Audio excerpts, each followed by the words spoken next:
Hey guys, Saf coming at you here with another Raid Shadow Legends video.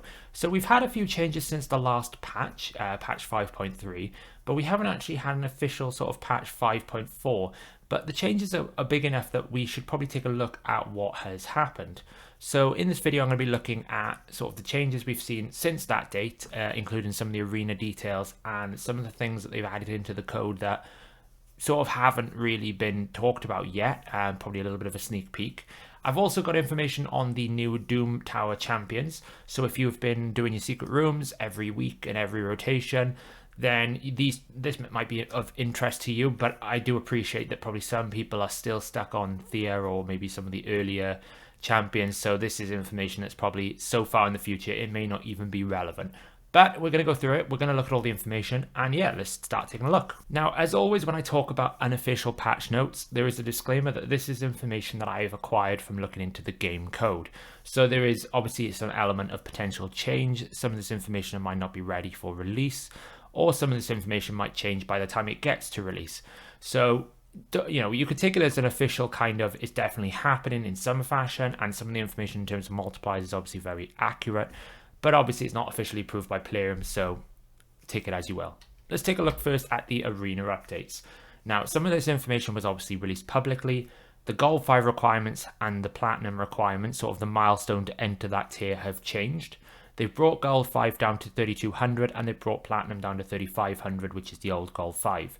Now, this kind of makes sense. Gold 4 was basically double the size of any other gold tier. So it kind of makes sense that they've tried to naturalize this in order to try and fix the arena problems that we're seeing where people can't climb, people can't gain points. They've obviously done another change, which isn't in the static data, but into the battle engine in terms of how they distribute balance of points in terms of matchmaking. So hopefully that should help improve the system. Whether or not we actually can see that Platinum will be repopulated or that people can climb, we'll have to see what happens on Sunday. At the moment, it looks like climbing is better, but it's still a bit of an issue. The other thing that they have changed is a field within the static data, which basically outlines how many times you can take a defeat and lose points in your tier. So they call it max daily rated losses. So they've only changed gold. There is one set for every single tier. In gold 1 now, it means that you can take 30 daily rated defeats instead of 40. They've halved gold 2 pretty much from 60 to 35. Gold 3 becomes 70 to 40. Gold 4 now you can take half the amount of defeats, and then gold 5 was unlimited, something like 2 million. It's now down to 50. So what this basically means is if you get hit 50 times, you lose 50, you lose points 50 times. You won't lose any more within that day. Now there is a concern and a bit of a risk, as was pointed out to me by some players, that this is exploitable in the sense that a player could potentially drop into sort of gold 5, lose 50 times on reset, and then within the sort of 8-hour window that they have to climb back up, essentially never lose points in gold 5. Now, I don't know whether it resets when you re-enter the tier. I don't have that information. But it's something to keep an eye out that, that people can't just get a free entry into Plat by losing so many times in a day that they get sort of taken out of the ranking system, for a better word. So those are the changes. They're designed to basically help stop you losing points and help you grow points and help reposition the population of the high-end arena into better tiers. So it means that people in Gold 4 aren't fighting the Ranger spectrum from Platinum all the way down to sort of base of Gold 4. They're more distributed. There is a new artifact set in the game code. This is called Instinct. It's a 4-piece set. It is 12% speed and a 15% ignore defense. Now, there isn't much detail in terms of how you acquire it, what resources you're going to need, but a little bit of a hint, and I'm not going to go into too much detail because I'd imagine players will want to sort of do a bit more of a big release. There seems to be more stuff around Battle Pass 2 in the code, in the localization data, and this could be tied to that Battle Pass 2 in some fashion. So I'd imagine in 5.4, if it's not, if we don't hear about it sooner, we're going to hear about Battle Pass 2.0. Is it a good set? I'm not too sure. I mean, you're sacrificing, if you want the ignore defense, you're sacrificing lethal and savage, which has got 10% more or a 10% crit rate for 12% speed. And then if you want speed, you're sacrificing almost double the amount of speed. So I'm not really sure what the purpose of this set is, but it's a different set. It's interesting. We'll have to see whether or not it actually has any uses. Also in the game is a bunch of new champion names that we haven't seen before. No details on what the champions do, when they come in, or what they are, but they are in the localization. They've been given names and IDs, so there's a pretty good chance we're going to see some of them. Especially Gaius. Gaius seems to be a little bit more developed, whether that's a fusion champion. There is about 7 of them, which would match roughly a traditional fusion. And as they have released in the announcement on Arbiter skins, we have Cold Heart skins coming. They have been named now. So we have a Classic Cold Heart, a Necrobia Cold Heart, and a Pyroclass Cold Heart. I don't know whether these are paid or whether they are going to be acquired like an epic Arbiter skin, but there is only 2 instead of 3, so if you're a betting man, I would say that these are probably going to be paid skins, which again, I don't have a problem with the fact that these skins are paid for. They have no impact in the game. They are purely cosmetic. If a Kraken wants to whale out and buy all the skins, then be my guest, because it only helps development of the game. However, I don't think we really need to start holy war about the prices that I've seen on Reddit and some places who basically say these skins are a rip-off, blah blah, and all that kind of stuff. So yeah, Cold Heart skins, a bunch of new champions. I guess this is information that probably would have made it into patch 5.4, but they've snuck in just either because of the build timings and the various different issues they're having at the moment, but they are in the game localization code. So let's talk about the new Doom Tower champions. As always, I tend to focus more on the damage in terms of whether they can do. It's going to be a bit different this time because most of these champions don't do damage. And also the accessibility of these champions are a big issue. And I'm gonna talk about that a little bit first. We really need to change the way that these Doom Tower champions are acquired. For someone in my position who has done pretty much every normal Doom Tower room, I think I missed a few of the dwarf rooms early on, this isn't really a problem for me because acquiring the epics, I'm probably going to complete Tyre, which is the last of the 6th Doom Tower champions we've got now. I'll probably complete her in the first day of the next rotation. I'm on around 97 at the end of this rotation. So that's cool. It means I only really have a short time to start working towards these other champions. Or at least shorter, we're talking Z I can acquire in 3 months. But for a newer player, the time scales required to get the last champion is absurd. It's getting to the point of where I was getting really silly about Clan Quest XP and all that kind of stuff, where it was going to take multiple years. If you want the end champion now, the 9th champion, if that's the epic you want or the legendary you want, you're talking 25 rotations of completing every single secret room, which when it comes to hard is more unlikely for the average player due to some of the really sort of niche mechanical niche requirements of those rooms. Some of them just require a specific champion to work. You're talking 25 full rotations. That's around about 2 years, depending on how the months flow. That's not reasonable. We need a system where we can either, one, morph it into a universal fragment where we can basically apply them to any of the champions, or 2, the order needs to be boosted early on so that the first 3 champions now you get 6 instead of 3, so that you kind of deal with the issue of, if I'm a new player coming into this game, I've got to do the same amount of time delay as a player who's been doing it for 2 years. That's not acceptable.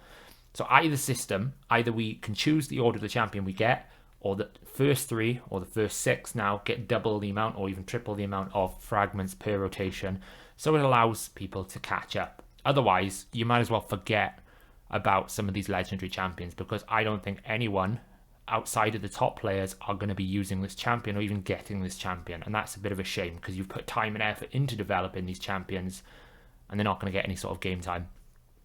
So with that said, that's my 2 suggestions. I hope that gets listened to and that gets improved. But outside of that, let's take a look at these champions. So Z Ichi Z, I was expecting Hellhades to struggle with this name, is a Lizardman epic. It's the first of the new batch, so it would be the 7th champion, the one you get after Tyre.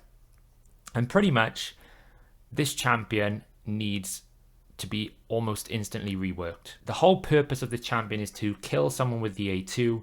That then uses a passive to reset that cooldown by 1 turn, and it gives her block damage, which kind of gives her that innate tankiness that she could probably maybe survive a little bit being a single target nuker. You need to cycle. The problem is, where are you going to really find value in having a single target damage dealer that does that? It's not going to be in high-end arena because there's no block revive, so that person dies and they get instantly revived again. Not to mention there's so many buff strips and so many different things. The other problem with her is she doesn't hit hard enough. Her only job is to do damage, and the damage is weak. It's average. It is below par. It is not good enough. There's no debuffs that come with it. There are no like team buffs. There's no team support. It is literally, yes, she buffs herself, great, but outside of that, she does nothing. So really, it's up there with a candidate for the worst epic in the game because it doesn't do enough damage, and its job is to do damage. It's got a good base attack for an epic, 1428. Speed is okay, 99, it's in the mid-range. And then we've got a 2.7 times attack and a 5 times attack, which are both average. They're not good enough. I mean, you're talking most big single hitters, they're on 1600 attack, maybe high 1500s, and they've got 6 times. You know, I'm thinking champions like Saito. You know, he's a 6 times multiplier. It's bigger. So I'll pull it, I'll test it, I'll try it, but I don't think there's going to be much use for this champion in this game. The next champion is probably the best of the 6 champions that we've had released. Le Burger. Very creepy smile. Orc faction. It's not a damage dealer like the last champion, but at least this champion can do things that other champions can't. It does poisons, lots of them, single target on A1 and A2 with poison sensitivity, and the passive has a chance to extend those poisons. So from a poisoner point of view, probably one of the best poisoners in the game is Void, so you don't have to worry about affinity. The A3 then is really unique in the sense that you get increased defense and increased attack on a single skill. That's quite rare. So really you can play her in a couple of different ways. She's probably going to be potentially a clan boss champion if you wanted to poison. The chances are by the time you get to this champion, you don't need the poison champion, especially when you've got Dark Kale and a couple of other champions. But it could be interesting if you wanted to try it out. Probably the best use for her is going to be as a speed running in Dragon and Ice Golem, because she can do either 24 or 25 being Void. Gives 2 buffs for a Seer buff strip, and then either can play the role as an instant death, or you can run her as the solo champion and try and out-poison, which is probably going to be really good for Dragon. Might be a little bit more difficult for Ice Golem with slams, being Void, she can't weak hit and all those kind of things. But overall, the on-hit damage is not terrible, it's average. You don't really want her to have high on-hit damage for Ice Golem anyway, because you don't want to trigger that passive, you want the poisons to do the work. But as a champion, I think it's actually pretty good. 101 speed is pretty good for an epic. 1046 attack, we know her attack, you know, she's not designed to do damage in that sense. 3.5 times attack and 5.1 on the A2.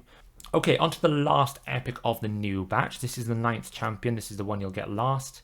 Krakoth. Krakoth has a unique passive. I've not seen this in the game so far, where she will increase any shield by 15%. Now, there was a question that someone posed to me about how does this work with Brogni's shield growth. So from what I understand on the code, while she is alive, any value of any shield on any champion is increased by 15%. So if Brogni grows that shield, then that shield should be the same value times 15% after the growth. So I think it should work all the time. Obviously, you'd have to play test it when you get there, if you get there in the time it takes to acquire her. However, it should work in that sense. It's got a very good base hit health pool of 20,475. That's reasonably high for a HP champion. 98 speed, which is okay, it's not too bad. And then, of course, she has HP damage, so it's going to be poor. It's a 0.2 and a 0.3. Now, that you can play her potentially in an arena if you ran some sort of weird protection set and then high resist and try to be annoying. I don't really think it has any high-end viability, but it could be kind of a cool go second. You know, her A2 is a revive on death that goes on for 2 turns on a 3-turn cooldown. It could be annoying. Maybe with a Krisk shield. Again, I think it's just, I can't see any playability in arena, to be honest, but I'm trying to think of that's potentially where you could use this champion. In PvE, she has got a revive on death, but it's only for herself. She does a strength and a shield, but there are plenty of other champions in the game that do either or both of those. I mean, we had the Sigmund was a fusion legendary that did it, and he brought provokes with his kit. I just think as a 25 rotations epic, and all she does is increase the shield value by 15%, it's a bit weak. It's not very, you know, you're not pulling this champion finally going, I'm so glad I've farmed secret rooms for that. So we'll see. The first of the legendaries. This is probably I would say the most relevant legendary, in the sense that it has some high-end challenges that it can solve right now. Chromax Moonblood is a Dark Elf legendary. He is defense based, which is nice. It'll help keep him alive. And he has a good base defense of 1421. Not crazy, but it's pretty high. And a good speed of 100. His A1 is a 3.3, A2 is a 4.5, and a 3.6 on the A3. Again, we're not talking major damage dealers. He's not going to be a nuker in any sense. But what he is good at is he can place Hex passively when attacked. And this is extremely relevant for someone like Mischief. Now, the only thing you'd need to do is you'd need to get Mischief to obviously attack him. It's single target, so he's going to need to have the most buffs. I don't know whether that's possible. But it seems to be the best sort of system for trying to get Hex on Mischief. He does have some single target block buffs as well, which maybe you compare with like a debuff spread champion like Vizier or Thalesia or a couple of other people. So I think from a Hydra perspective, he has some play time there. He could be quite useful. The only problem is he is very single target focused. It's not guaranteed that the Hex will go on, and you need the books really to make it relevant because it's 35% base. You need those books to get it to 70%. And then, of course, you've got the issue of Mischief isn't an AoE head. He's a single target head, so he has to be the one that's targeting him. He'll only target him if he's got the most buffs, which then you kind of run into the realms of I could just put a high resist target or something of that nature. So Chromax, I think at least he has playtime there. Elsewhere in the game, I can't see much use for him. I don't know where you'd play him. Unless you wanted to pair him with another Hex champion. He's certainly not going to make it into Arena, I don't think, unless someone crazy in the high-end Arena thinks of a way to use him. But again, you know, you're talking near on 7 rotations, 7 sort of this is the 7th champion, so we're talking lots of rotations to get this epic, and most of those people doing those secret rooms are probably going to have solutions already in place for Hydra. It feels a little bit too late, but certainly the most interesting of the legendaries. Gronjar is a big HP based tank dwarf, for a better word. He loves fire, that's his job. 20,000 or 22,800 HP. It's pretty good for a dwarf. Dwarves tend to have high HP. I think it's about the same as Trunda, which is still a bit of a joke to me, but there you go.